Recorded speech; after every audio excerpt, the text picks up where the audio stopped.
You know, when I saw our project was on theories, I immediately messaged MatPat to appear in this video. He must be pretty busy though, cause he never even read my message.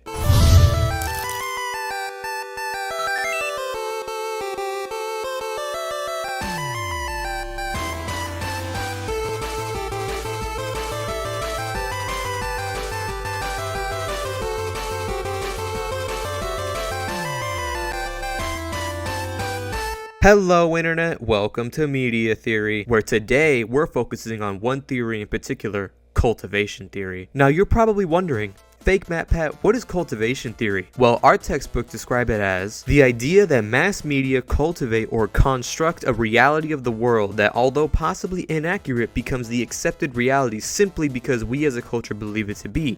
We then base our judgments about and our actions in the world on this cultivated reality. It's kind of like when some old gray and really out of touch politicians are all like, all these violent video games are making people violent. Or maybe when you were a kid and still believed in Santa Claus, and if you still did, I'm sorry you had to find out this way. But that's what cultivation theory is. Sometimes what we see in the media reality isn't always what's true to our reality. Think about like when people say that the news is fake. That's cultivation theory in play in our world right now. Some people will watch the news and believe it word for everything that they see, while others won't believe anything on the news. They'll come up to their own conclusions based on what they read on their phones or on social media. Just like it says here in my McGraw-Hill online textbook, television cultivates or constructs a reality of the world that, although possibly inaccurate, becomes meaningful to us simply because we believe it to be true. And see, that's where cultivation theory comes into play with everyone really. Television, social media, music, video games change what we view as true in the world, even if some of the things that we believe to be true are not actually true. The guy who created this theory actually made a really good point. All the way back in 1969, a guy by the name of George Gerberner created cultivation theory saying, and I'm quoting this directly from a site called Science Direct, that it draws a link between the pervasiveness of violence on television and the perception among viewers who spend a great deal of time watching television that the world is a mean and dangerous place. So what we're working with here is violence in the media.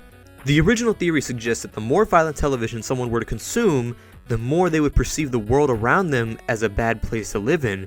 And hey, I don't blame them. Back then there probably wasn't that many channels on TV, so of course seeing those types of things would change how someone viewed the world. But think about today, does this theory still apply? Well, yeah, just look at it. Often what we see on TV is still very violent. Wars, terrorist attacks, crimes, and so many other things are displayed across TV, and it's not even just the news. Entertainment in a sense has also become violent. Think about it, there are forms of music with very vulgar and often violent lyrics, movies where there's very gory scenes that I can't show here on YouTube, and video games like Call of Duty where you play as a guy with a gun shooting other guys with guns. And it doesn't just stop there. Even just living in this world, you can see violent things happening right in front of you. People fighting in the streets, arguing at homes, and so many other things that either are violent or can turn into violence. I mean, after looking at all of that, I can understand why people are affected by this type of content, especially with it in mass on all forms of media.